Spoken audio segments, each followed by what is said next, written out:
South Carolina has a very diverse constituency, a diverse set of voters that you don't see in Iowa or New Hampshire.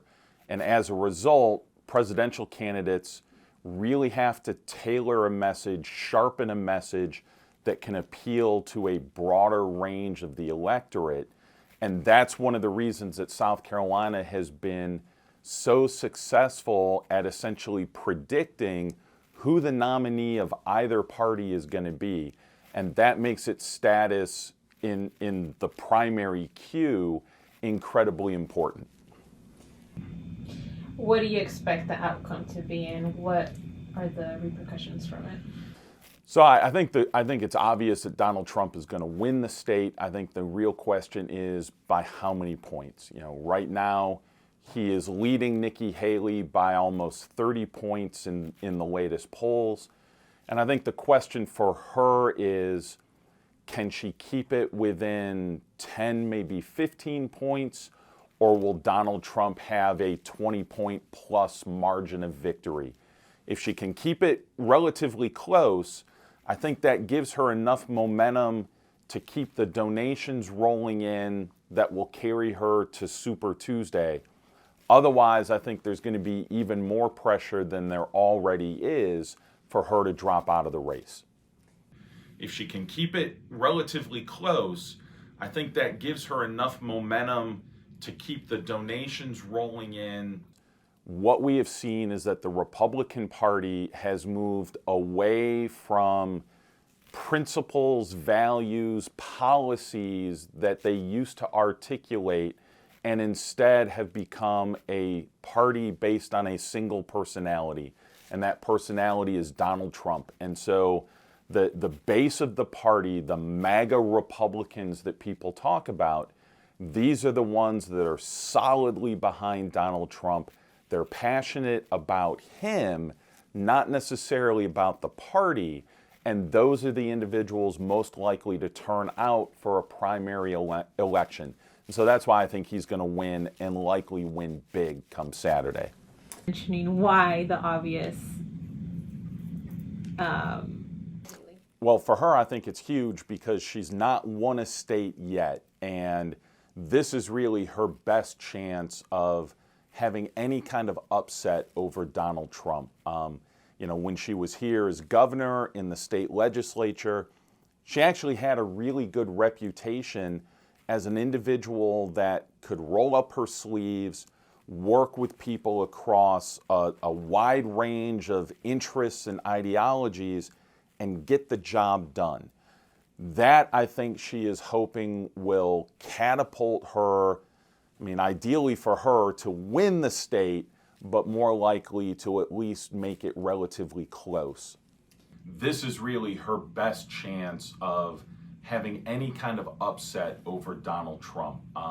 You know, when she was here as governor in the state legislature, you know, it's not surprising that Nikki Haley is sort of the last one standing, so to speak. She's always had a level of perseverance, resilience, and grit that we don't often see in a lot of politicians. And so I'm not surprised that she's still around. What is surprising is the fact that she's still able to raise millions of dollars. That's something that I didn't necessarily expect, say, even 2 or 3 months ago. So that's actually been very good in terms of her and her strategy. So what's keeping her in the race is there are a couple of interest groups, the Koch brothers, political action committees. So I think the fact that Nikki Haley is a woman is huge, but I also think it's somewhat lost on the Republican Party because the party as a whole are really sort of waging battles against women when it comes to reproductive rights, other aspects of the family that women traditionally deem very important. The Republican Party has not done itself any kind of favors by coming out with very strict abortion bans, trying to limit contraception. these are issues that Nikki Haley has tried to bring front and center and put a spotlight on, but it doesn't seem to be getting a lot of traction in the primary. We can bet when the general election comes around, moderate and independent voters are absolutely going to look at that and view those issues as incredibly important. And I don't think Donald Trump or the Republican Party has a whole lot to stand on. So I think it's obvious that Donald Trump is going to win the state. I think the real question is by how many. I think Nikki Haley is much more appealing in terms of the issues than any of the other candidates, certainly more so than Donald Trump, because he's not really staked out any issues. His campaign speeches are sort of a giant word salad, and it's kind of hard to figure out exactly where he stands, not to mention the fact that he often changes his mind, sometimes several times. I think Nikki Haley has presented a clearer message, and I actually think it's one that, should she get the nomination, likely will catapult her to the White House in November because of all the issues and complaints with Joe Biden, his age, inflation, things along those lines. I think Nikki Haley is an incredibly solid candidate in the general election, which is kind of remarkable why she's not doing better in the primary season.